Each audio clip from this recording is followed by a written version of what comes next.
The same mom cheering on her kids on Charlotte soccer fields, sitting beside you in church, spent most of her life living with a secret. And so I swore I would never, ever talk about it. Lainey George was a child sex slave. So for me, because it did start so early, I started to keep my mouth quiet. The first time she was exploited, she was just 3 years old. I had no idea that it wasn't okay for it to happen to a little girl. By the time she was 7, she was in the back of the strip club, exchanging sexual favors for help with her homework. My school bus dropped me off at my strip club. The men, for me, would buy me something to eat after school.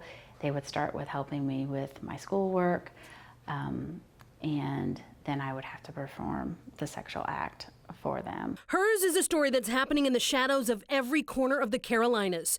It's happening under people's own roof. Shauna Pagano works with No Rest, a statewide organization that's fighting the trafficking of our young people. Is human trafficking a problem here? Absolutely. The average age a girl is first sold? 15. And more girls than you think. There were 181 victims in North Carolina last year. But those were just the sex trafficking cases that were actually reported. It's really, in my opinion, just the tip of the iceberg. Left index fingers, just like that. We saw it last week. This young lady. The FBI saved 3 girls here. How did that happen? Busted 11 pimps and johns.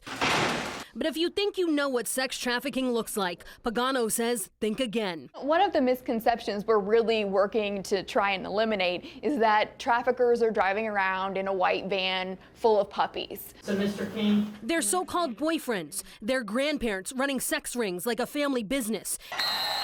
They're even on the cheerleading squad. Some traffickers have some of their victims start recruiting other victims. So young women may start recruiting other young women within their own school system and social networks. But Lainey George says there's hope. The journey's hard, but it's possible. She now runs a home for sex trafficking survivors here in North Carolina. We've had an influence in over 200 ladies' lives.